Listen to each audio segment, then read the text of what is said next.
Hey guys, welcome back to Coastal Kitten Care. If you're new to this channel, I'm Liv, and I'm a teen who has a passion for rescuing animals, but specifically orphan kittens. And as you can probably tell, I did cut my hair but it was last night.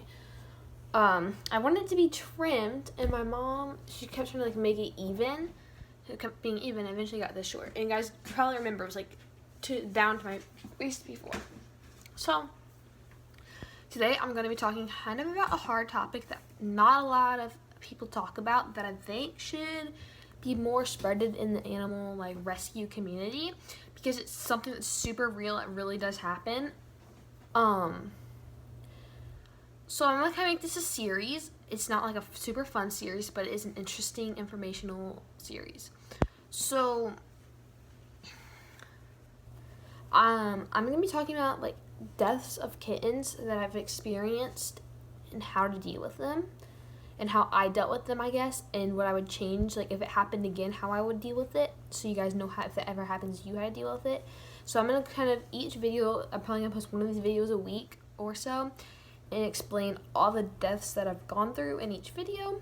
So in this video, I'm going to be talking about the first kitten death I've gone through, which was my kitten, Sparkle. This is going to be a super emotional video, but yeah, I'm just going to be talking about, so her type of death was a super sudden death. I wasn't expecting it at all. So yeah, so I'm just gonna do a backstory. So she was my fourth litter of foster kittens I've had, and I got her. She had two siblings, Louie, and then Izzy. Louie and Izzy. Yeah, I think Izzy or Izzy. Yeah, it was Izzy. Louie and Izzy, and then Sparkle. So I got them when they were about 3.5, 4 weeks old. I didn't bottle feed them because the shelter already weaned them off the bottle. They were at the shelter for 2 days. They've just been going home with staff every night for 2 or 3 days, and they just weren't used to a bottle. So if I got them, I would have put them right onto the bottle, but they wouldn't take it. So they had to be fed, just meat. And they were doing amazing. They didn't have any health problems at all. Well, they did get worms. They had worms, but that's super common in animals. Over half of the kittens that I've rescued and fostered have had worms, but they got dewormer and they were fine. So that isn't really a super medical problem. It's pretty common. And she was doing amazing. She was playing, using the litter box. She was just super good of a kitten. They all were super well. And then they were going back to the shelter to get their surgery at 9 weeks. They were 9 weeks old. So about 5 weeks after I got them, they were planning on going back to get their spay and get adopted. At 8.5 weeks, I came into my room, which is where I keep my foster kittens. And I was going to be giving them a bath. I think it was actually the night before their surgery. It was the night before that they were planning on getting spayed. So they were almost 9 weeks old. They were over 8.5 weeks the time that she passed away. So she was planning on getting the surgery. All of them were planning on getting the surgery the next day. And so what I normally do is after, the day before the surgery, I give them a bath. I don't do that anymore now that I learned the shelter does that, but I just did it. I don't know. And I went to go get the, bathtub set up and ready. And I haven't, fed them or anything yet that day, because I literally just woke up and went and got the bathtub ready. And I came in here to feed them, clean their litter box, and get them for their bath.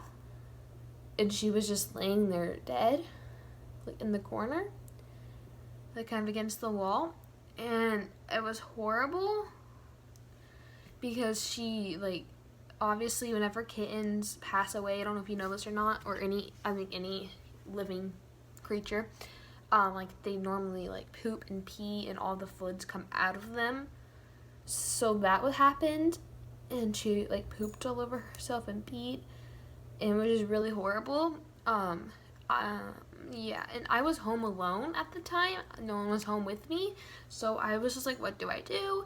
I just started crying, and I just had to go out of the room because I couldn't see her anymore like that. And I called my mom, and she's okay, I'm coming home right now. And she's are you sure she's dead? I'm yes, I'm sure. She literally looks dead. There's no way she's still alive. She wasn't breathing. And then what we did is we called or messaged the foster office and were like, hey, our kitten passed away last night. They were like, okay. And I wasn't expecting it because no one ever told me that's just part of fostering. And remember, I was a lot younger then because this was about 2 or 3 years ago. So it was like I was pretty young, and no one ever told me that death is a part of fostering sometimes. And I just wasn't expecting it. I thought it was all my fault. Like, what did I do wrong? And I was really surprised that they didn't seem shocked that it happened, I guess. And they were like, did she seem sick or anything? We're like, no.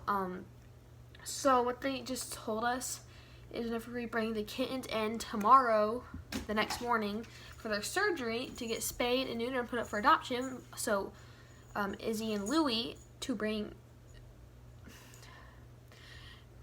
Sparkle in too, so they could like do a biopsy on her and see if there's any like certain blood like genetic disorder that caused her death that her siblings could have had too. And so I had to put her like body in a little box, and they said to keep it in the freezer because it helps her like preserve her blood, I guess. Actually, it might have been the fridge. I think it was the fridge. And we had to do that. And it was really hard. And then the next morning, we brought her siblings who were going to have a great rest of their life and get up for adoption, and then her, who didn't make it. But they said nothing was wrong. It just, she could have had like something wrong with her heart that just caused it to stop all of a sudden. So her siblings would be fine, which is a huge relief. I was really scared that her siblings would not make it either. And that was like the worst experience. I dealt with it really bad. I just cried for days and days, and I wouldn't do anything, and I didn't want to take care of her siblings. I made my mom, just looking at them reminded me of her, which I really regret because I didn't spend much time with them before they actually went back and got adopted. I'm playing with Oliver right now. And so, yeah, that was kind of her death. I didn't want to foster kittens for quite a while after that. I didn't foster kittens until about 6 months after her death because I just didn't want to go through it again if it did happen. Still to this day, I don't know like why. Like I said, the vets just kind of guess it could have been like a heart disease or just, you know, different reasons. You could have had a seizure or something and passed away suddenly. They just don't really know. But yeah, that's kind of her like death. Like I said, it's really hard for me to talk about. But I just want to let you guys know, if you ever have a sudden death, like just prepare yourself by loving the kittens, because you don't ever know if they're gonna suddenly pass away. It's really hard to think about, but like, and then if it does pass away, instead of just not wanting to do anything, just try to make your mind more busy instead of sitting there thinking about it. Like, go on a run, or you might not want to do it, but trust me, it'll get your mind off of it.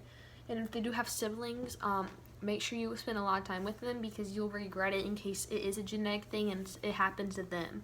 Like me, I didn't really want to spend any time with her siblings, and then they went back and got adopted, and I was like, I'm never going to see them again. It was really hard. But yeah, so that's kind of it for the video. I'm going to be doing another video soon talking about the next death that happened with my kittens in a different video that is probably going to be coming out next week or in a few days. So yeah, this is a super sad video, but I feel like it's a topic that needs to be talked about. So if you ever have that experience, you know what to expect. It's just super horrible, because it's just so unexpected. You're like, is this actually real? Is this a dream? Like, oh, what happened? But yeah, that's it for this video. So I'll see you guys in the next video, which is going to be not about this, so it's going to be a lot happier video that is coming out next in about 2 days from this video. So, and this is Oliver, so say bye-bye. Bye-bye. Bye. Bye, guys.